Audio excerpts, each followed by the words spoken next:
Hello everyone and welcome along to your Tuesday night edition of the TII podcast. My name is Craig Dennett and I'm your host this evening as I'm joined by Hef to look back over what's been I was going to say dramatic. It's not really been a dramatic last 48 hours or so since the game, but it's definitely been busy with narratives and counter narratives and all that sort of stuff. So we'll talk about that. We'll talk about Rangers' statement as well, and then we'll start to look ahead a wee bit to the Roma game on Thursday. But Hef, first of all, how you doing?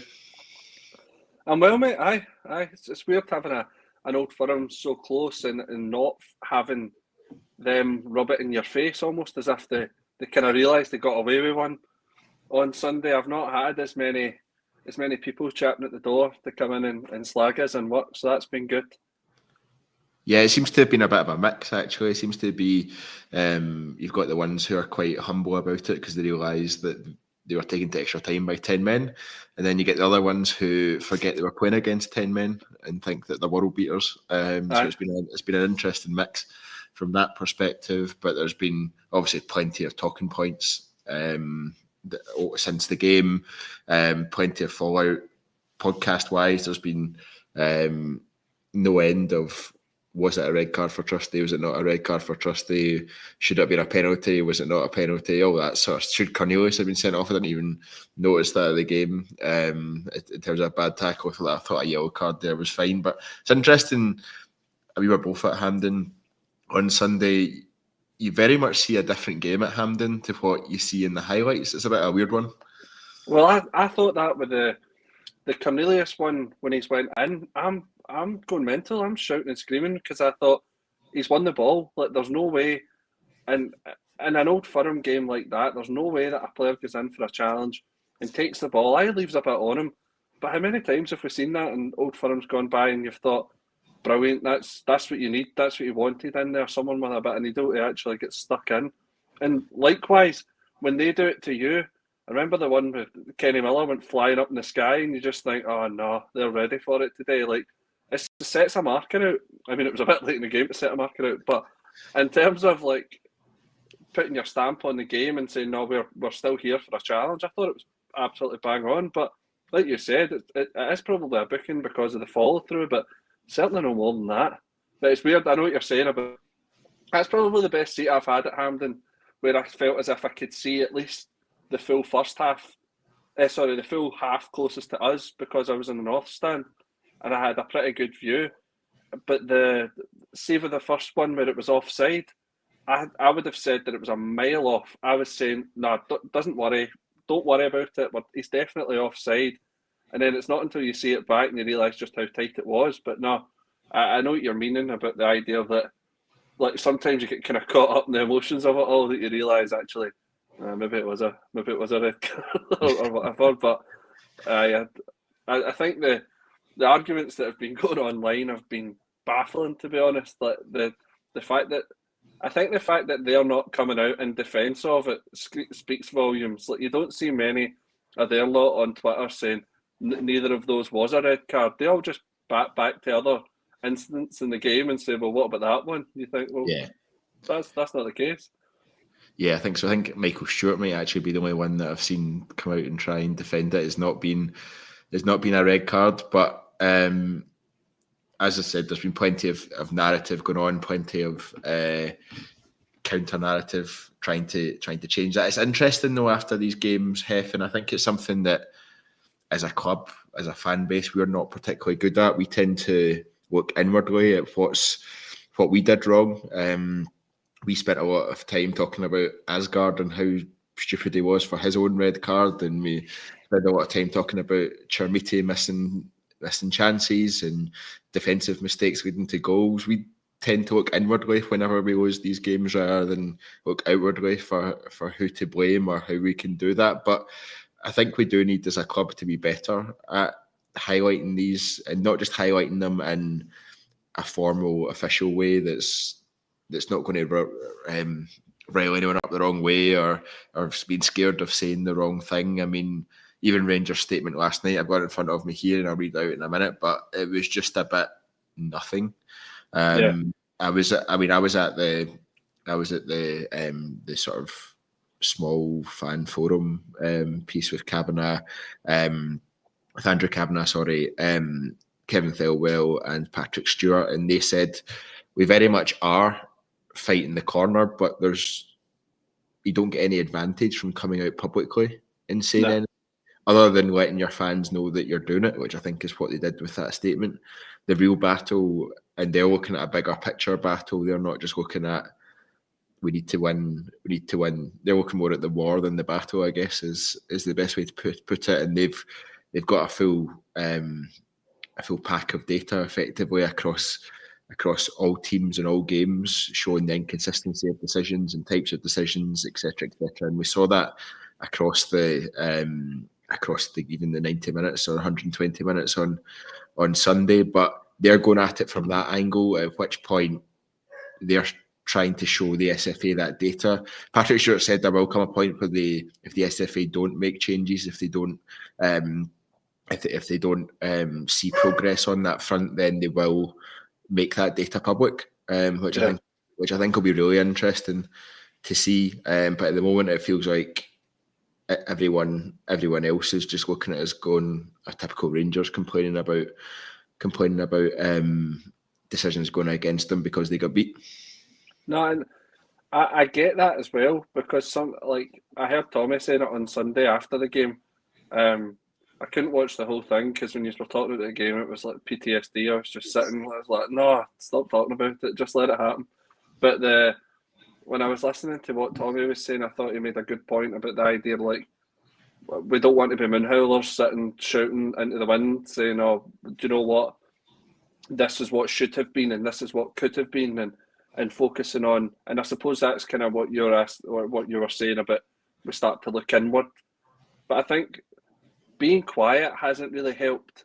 I think that would be the one kind of takeaway statement that I would say from it, is that we've tried to just go about it the natural way of being disappointed with it and putting in these proposals, and then we get a YouTube video once a month where Willie Collins says that actually Nick Walsh was wrong on all accounts and we're very sorry about it, but then it just happens again. So I don't know what the outcome would be. I don't know what we're actually looking for. I mean, I remember at one point in one of the games it was, well, what we should do is we should go back and replay the fixture if it's been that poorly settled. Nobody in their right mind would suggest that. That's a terrible idea. But there does need to be some sort of accountability held about.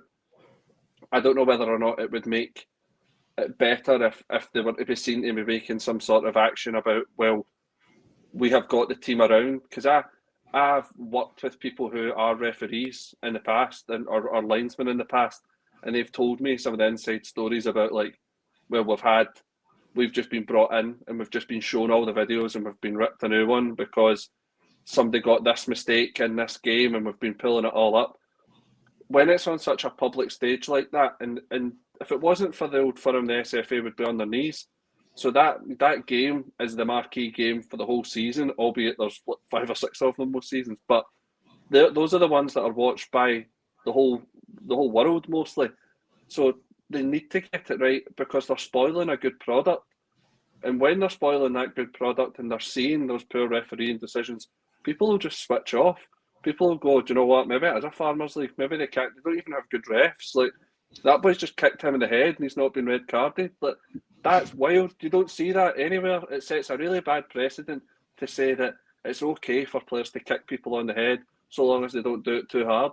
It's a wild position that we're in where you're having to actually say, am I being a bit over the top? Is this too tinfoil hat for me to say that? I'm not buying into the idea that there's a conspiracy in the SFA or rooting against us. I think that's nonsense. But I do think that you don't need to be a conspiracist to look back on all these previous incidents and start to make up a portfolio. I know they're saying they're doing it for the whole of Scotland, but I think you could make up enough content from the stuff that's happened to us in the last 4 and 5 years. I saw the video that was posted by, I don't know if it was Ian or whether it was ourselves, but that video, when you look back, it's like, you actually just question just how many there's actually been that you've just forgot about and put down to, oh, that's just a minor incident within a bad performance, or we won the game, so who cares? Like, but when it's two in the same game, and like I said in the chat, you feel as if with one of them he gets away, and then the ref maybe can say, "Oh well, do you know what? I didn't give that first one. We've went in at half time and I've looked at it and I've realised it's a stone waller. The next 50-50 that it could possibly be, I'm going to need to give it the other way just to balance out the game." Didn't happen.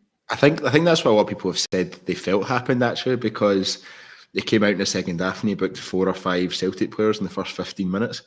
And it was almost like he remembered they had a yellow card or something like that. It was weird, like how quickly that happened. And people said that they felt like he's almost gone in at half time, probably watched it or discussed it with his refereeing team, and then went, we've probably got that one wrong. We'll just be a bit stricter on certain things when we go into the second half or something like that. But I don't know. It's just it's difficult, but it's also difficult, I guess, to know what to do, because I think that's where, I mean, even Patrick Stewart spoke about it in that meeting I was at. He was like, there's only so much influence you can have before they need to. You just need the SFA to take notice and accept that their standards of refereeing and the consistent standards of refereeing aren't up to scratch, and they need to change either the training or the approach or punishment. For example, I saw there was a comment earlier on where someone said, well, Nick Walsh will just get a slap in the wrist and then he'll be back refereeing next week or the week after. And it's like, that is what's going to happen. It's not, you don't see any extended, like, Nick Walsh won't get a Premiership or Championship game for the next 4 weeks or something like that come out when you're like, right, okay. He's been hid. They just hide him in VAR for the next game, and then, like we said, he'll be doing that, and then he'll be doing VAR for another game, and then before you know it, it'll be the international break, and we'll not see or hear of him for a wee while, and then he'll just pop up back in the fold, and as if nothing ever happened. Yeah, and I think that's the difficulty, isn't it? Because, but then on the other hand, what punishment do you want them to have? Because is it like saying, okay, you're never going to referee again seems harsh. for making one mistake in a split second seems harsh. So I don't know what the unacceptable punishment would be, I think is the way to put it. Well, I suppose these guys get paid. Do you know what I mean? Like, they do get paid for it. I don't know whether or not there would be an assumption that because they get scored at the end of every refereeing performance. So I imagine that if they don't meet a certain threshold for that game, that the result would be that they don't get these big games, which would be hard, and that they wouldn't get the bigger games, therefore wouldn't get the bigger fees. But I think if they consistently miss big situations in games like that, I wouldn't be against the idea of saying, well, you're going to have to referee in the Championship for a few weeks, even if it is just to hit the pocket, just to say, well, do you know what? Say, for example, I don't know what the cost would be, but say a referee gets paid £2,000 a game for doing the Premier League, will they get paid £1,000 for the Championship? It might make these officials wisen up if they realise that actually what's the point in doing it if I'm not going to be doing it at that high level? I better up my game here. Yeah, it's difficult to know where to land on that or what to do with it. I'm just going to read out, I think it's worthwhile talking about Rangers' reaction to that. The club were criticised by fans after the Hearts game when there were so many incidents that were questionable and were turned out to be wrong, and the club didn't react publicly. They reacted privately and raised the issue with the SFA, but didn't react publicly, and they came under criticism for that. They have obviously gone to the SFA straight after the game, effectively on Sunday, and said, we want to meet and hear what's happening. They released a statement last night. It says the handling of key incidents during Sunday's semi-finals again raised legitimate concerns about the consistency of refereeing in Scottish football.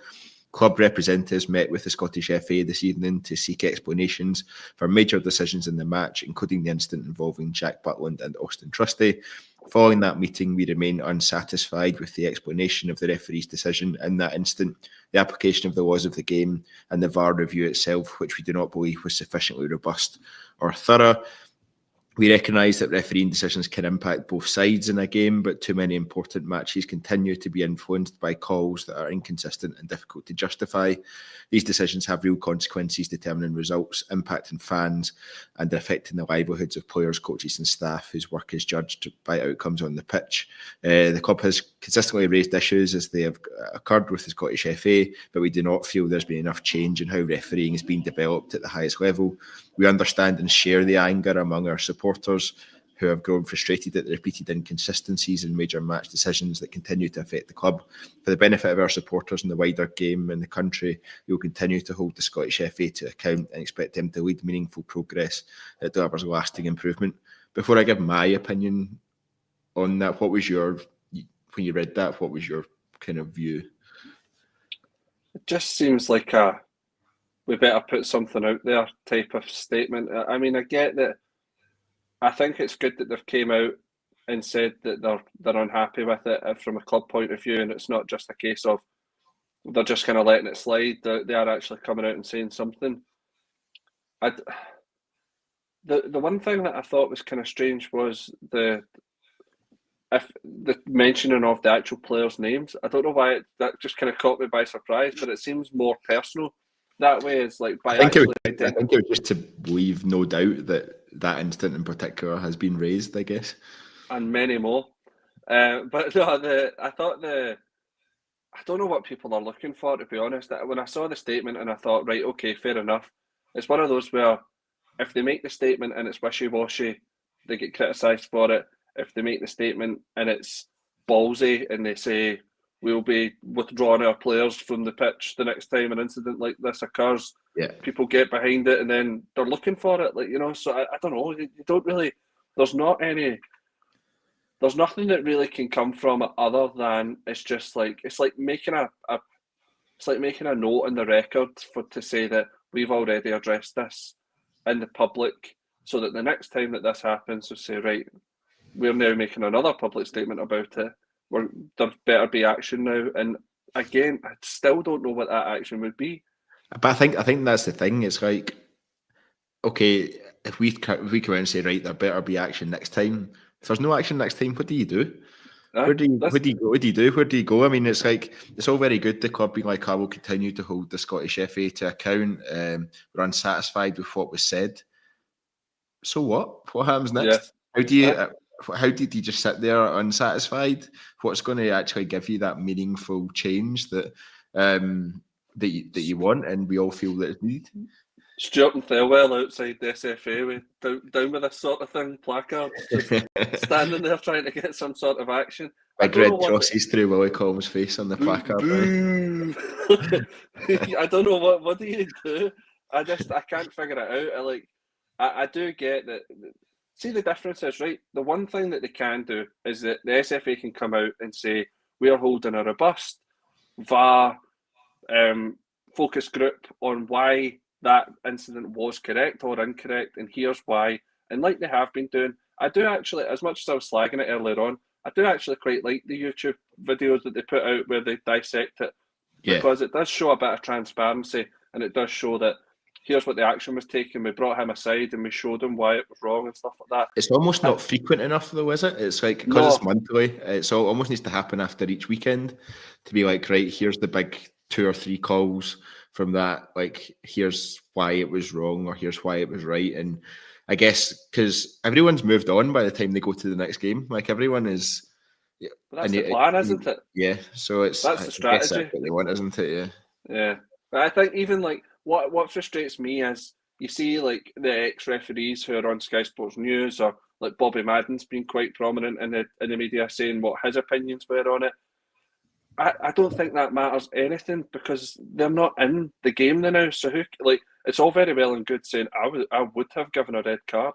I'm sure there was plenty of incidents where Bobby Madden didn't give the same red card and was publicly kind of dragged over hot coals for it. So you can't, on one hand, now that you're out the goldfish bowl, then start pitching in your ideas. I think it needs to come from within, and that's why the kind of, I don't know what they even call it, but like the kind of ref roundup type thing that they do, where they gather up all the incidents and fire it on YouTube. I actually think that's probably the best that they could have. maybe it would be good to have some of the referees that are involved in the decision on the panel to actually talk about, well, here's what was going through my head at the time, and for Willie Collum to tell him that it was wrong and mock him publicly in front of but if it was something like that where he just said, no, I get where you're coming from, but here's why that's incorrect, and for him to just go, right, I hold my hands up then, I take accountability for that. I think that would go a long way.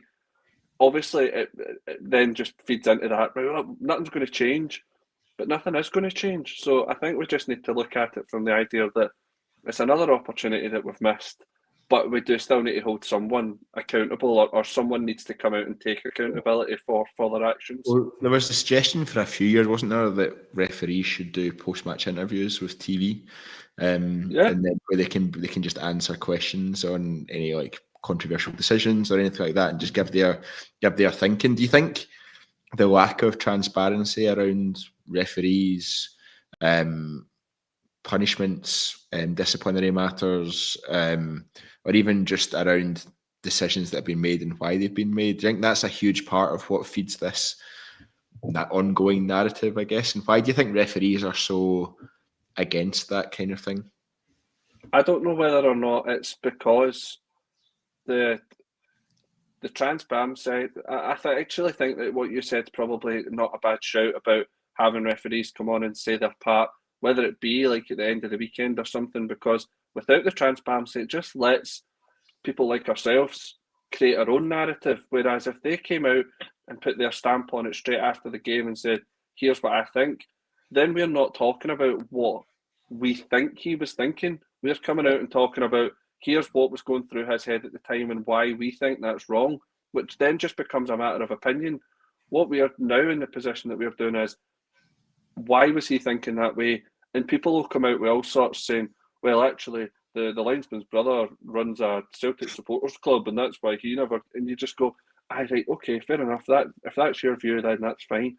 And there are other people that just make up their own narrative, which is equally just as baffling. But if they can control the narrative, then we're talking about a different thing. We're talking about whether or not the action that they took was incorrect or not why they took the action. You know what I mean? Just it seems like such a small difference, but I actually think it comes across much better if he just said, actually looking at it, I went in at half time, you probably got me there, it probably should have been a red card.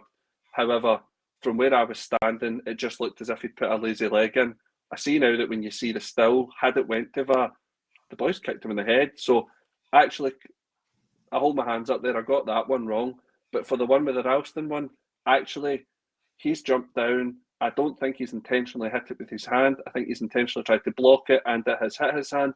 Therefore, and you go, well, that's nonsense or whatever, and you have your own argument with that. But at least you've got a reckoning of where his head was at. Do you know what I mean? Whereas right now, he's teaching his PE class or whatever it is, just minding his own business, going about his Monday to Friday job, and we're all making his argument for him. So it's probably the easiest position for him, just to sit and go, I'll put my feet up and just let them talk.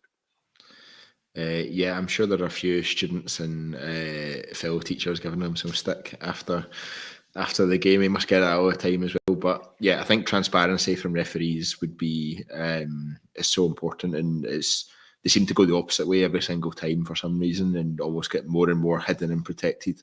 I get it, because some people go over the top, and some people's reaction is wildly over the top. But I think for the good of the game, and probably for the good of their own reputations, there does need to be much more transparency, and probably in the way that kind of suggested there. Having now had, what is that, 2 days, 40 hours since, just over 40 hours since the end of the game, how do you feel about the team? I think I am fully on board with the manager. I think that I can see what the manager is doing. I think I'm checking out more and more on this squad and this team of players, even just for the effort they put in that first half, because that was so far below what was needed and so far below par, even from an effort, a pressing, anything along those kind of lines point of view. I'm struggling to get on board and buy into this squad. Where are you with all of that? I thought that under Martin, it was so easy to play against us because within watching probably about 10 minutes worth of highlights of our data, you would probably have looked at it and said, right, this is how they play. So long as we can stop X, Y, and Z player, they're not getting by us. Like, we'll just sit in and we'll just hit them on the counter because they play so high, and we'll just stick big boys up front and they'll not know how to deal with us. I thought when we set out on Sunday, the problem was that they had targeted that area behind Tav and beside Jigger as the main threat that they could just target every single time, and they did it quite successfully. Albeit, I don't think that the player that they had in that position was probably the best out ball for them. I think if they switched the wingers around, I think they probably would have had a bit more success with that. But I thought that defensively we were really weak in behind Tav and beside Jiga, and then I thought going forward the left hand side with Cornelius was significantly better, and that's down to personnel, because I think that Cornelius takes the advice of what's going to happen, and so does Magoma. And I think that Magoma has just been told, stay high and wide, and I'll play the pass out to you or whatever. And I think that was the problem with Tav, was Tav was neither up or back. And I thought that I'm criticising Tav for that positionally, but I thought he played absolutely out of his skin. I thought he was actually really, really good on Sunday. So I'm not taking anything away from him in that respect. I just think that he probably just missed that, the gauge of when to drop and when to go forward. So that is a personnel thing. Yeah, I think you're right about the personnel. After the game, in the podcast we did on Sunday night, myself and Ian were both straight in from the game and thought that Jigga had an okay game. We were a bit confused as to why people were. I still don't get it. I haven't watched the highlights. I get it. It was one in the first. There's one in the first couple of minutes where the ball goes over the top and he's facing their own goal and he just whiffs it. He completely misses the ball, and he just looks. I think he just looks nervous all the time whenever the ball comes near him. And I remember shouting, "No, they're big man!" at the top of my voice. That's bringing some moments back. But again, it's that way. It's the personnel. I think the system works. I think we're making it really hard for teams to break us down and actually get in behind and do something. And I think that it's maybe I actually think Jigger probably came onto the game from there, and I think that's because he managed to get his foot on the ball and move forward. But going up top, we are woefully bad in terms of absolute. The boy Asgard, for however, he must look sensational in training with all these lovely touches and shooting drills and all the rest of it. But he was woeful on Sunday. Terrible. It was better without him on the pitch with 10 men than it was with him with 11.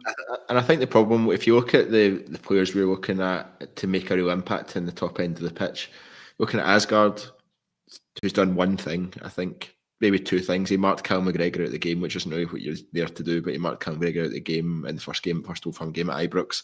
Then he scored that goal against Dundee United, but he's done nothing else since, and he's probably done more harm to the team than help.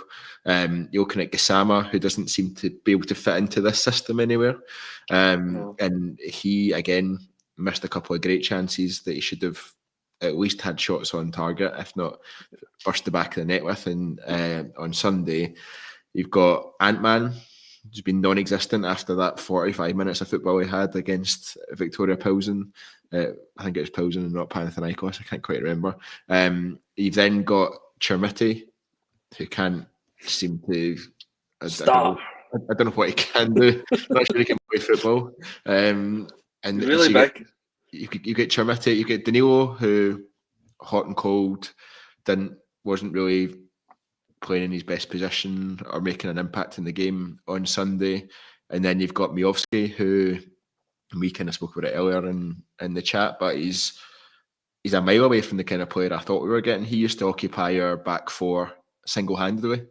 He almost did the same as what Morelos did for us at times to opposition defences, and he's a shadow of that kind of player at this moment in time. And I don't know why that is. I don't know if it's the setup. I don't know if he's lacking confidence. I don't know what it is. But Miovski is nowhere near the kind of player that I thought he would be, or that I hoped he would be. But all in all, you've got that's 6 players there that have all, apart from Danilo, been brought in during the summer, and we're getting nothing out of them. Nothing at all. I think the one with Danilo on Sunday, I actually did feel quite hard that he was quite hard done by there, because I don't think he was playing in that kind of right position, and every time he got the ball, he was just swarmed. Like, they clearly had some sort of trigger on him that the minute he touched the ball, they were swarming him like mad. In saying that, when Mikey Moore came on, they did the exact same thing to him, and he managed to just dribble his way out of it. So I don't know whether or not it was a case of Danilo was maybe coming into it thinking he had a bit more time on the ball, and Mikey Moore had a bit more of a chance to sit and analyse the game from the bench to see what he was going to do when he came on. I think Miovski is just as bad as, see if we had paid the different, see if we'd spent £8 million on Miovski and £3.5 million on Chermiti. I don't think people are criticising Chermiti half as much as what they're criticising him just now, because maybe because he doesn't. I've not seen anything that shows he's not. I can't remember what podcast it was, but I've not seen anything from Chermiti that you're like, oh, okay, he's got raw pace. You're not like he's got. There's nothing you can hang your hat on yet. You're not like he's got raw pace, or he can hold the ball up well, so at least that can be an out ball, or he's not like he's not even really thrown himself about and winning headers, like flick-ons or anything like that. He lost pretty much every single one at the weekend. So it's like, what are we expected to hold to like put our hat on and be like, right, he's raw, but he's at least going to develop and do something. Like, there's nothing there for me at this moment in time, and that's the problem. No, and I think looking forward to like the upcoming fixtures, you're wanting to see the strikers, maybe not so much in Europe, because obviously Roma's a tough game, but like the domestic games, if ever a time for a striker to get a run of goals, it's got to be now. I mean, in terms of, and I mean, it's not being disrespectful to the teams that we're playing, but if we want to have any sort of chance of making it back up to the title challenge and spots or anything close to that, we need to be battering some of these teams that we've got in the next few games, especially at home. But when you're battering a team, you need multiple goals, and I don't see where those multiple goals are going to come from. Yeah, that's difficult, and that takes us on to Thursday night, where we're taking on Roma in the Europa League in search of our first point in the Europa League. To say I'm not confident that we'll get it on Thursday night would probably be an understatement. But how are you feeling going into Thursday night, and what are you expecting to see from this team? Are you expecting a reaction from Sunday, or is it more of we'll maybe just see some progression from like Danny Rule having some time on the training pitch with them at the start of the week, and hopefully seeing just get the start of that gradual progression? I think obviously that first game he had against Brann, you probably judge that game as, I mean, that was his first chance that he ever had. It was too soon. Like, he'd only been in the door like 48 hours or something like that. It's just too soon to say anything. So this is like his first real chance of having the players and knowing who he wants to play in these positions, rather than being told who should be playing in these positions from others who are still around at the club. So on one hand, I'd quite like to see him just playing the way that we have been, just playing hard to beat and trying to beat teams on some sort of counter press, and actually try and get up the park with some pace and try and attack them. Because when we've had success in Europe in the past, it's been against these bigger clubs that come to Ibrox and don't necessarily think that they're going to have a hard game. They think that it's going to be a come in and do us and then shut up shop and go home. Whereas Roma haven't been that good in the Europa League. Looking at the last couple of games, they get beat off Victoria Pilsen, who were arguably one of the worst teams that I've seen at Ibrox, albeit right at the very start of the season, but they were woefully bad. And then they got beat off Lille, both away from home. And I think they won. Sorry, they were both at home, and then they lost. Sorry, I'm getting mixed up. They lost their 2 home games and they won away. So everybody's saying that they've got their eye on their fixture at the weekend because they've got a big game against, I think it's AC Milan. Dybala's already been ruled out. I think they played AC Milan at the weekend because Dybala injured himself hitting a penalty, I think, which is I knew that there was some. I knew it was either before or after, but so they've just played that big game. So you imagine that if they were going to be playing, if it was a choice between a toss up of fitness, who should we be playing them? Should we play them on Sunday or should we keep them for Thursday? I imagine that some of the big players that were kind of on the fence, they've played on Sunday, meaning that you might end up with a depleted squad for Thursday. So I don't know. I mean, European games at Ibrox seem to be that kind of toss of a coin of if we get an early goal and the fans get behind the team, I don't really see many teams coming back from that, especially if it looks as if we're going to be beating Roma. I think the fans will be electric, and I don't know. I think sometimes the foreign teams just don't know how to hack that because it's so intense and we're so close. But again, you never know. It could be another. They come in and just absolutely batter us 5-0, and we sit and go, "That was nice to see Roma at Ibrox, wasn't it?" But it's got that kind of feel to it of this is a kind of glamour tie that we will go along and be quite happy to sit and watch Roma and get the programme and keep it in our drawers and all that. But actually, this is Danny Rill's first chance to actually put a mark in Europe, so it might be a bit more of a game than what we're expecting. I'm very much hoping to see us more solid defensively. I think as we go into this, and I think this will be a real similar to Sunday. It'll be a real test of that structure and how we play it. I think the final third will probably continue to be an issue and frustrating, and it'll be really interesting to see how that is. I don't think Ibrox will be full. I don't think it'll be a sellout, which is strange when you've got a European fixture at Ibrox, considering how they've been the last sort of 5, 6, 7 years or so. But I don't think anyone cares about Europe for Rangers at this moment in time, and probably more people are looking ahead to the Dundee game at the weekend than they are thinking about Thursday's game. But it'll be interesting to see how it goes. I just think we just need to find a way to get a point in the Europa League sooner rather than later, and just don't finish with 0 points. And I think qualifying for the next round, unless we go on a great run, I think qualifying for the knockout stages of the Europa League isn't something that's within our grasp, to be honest.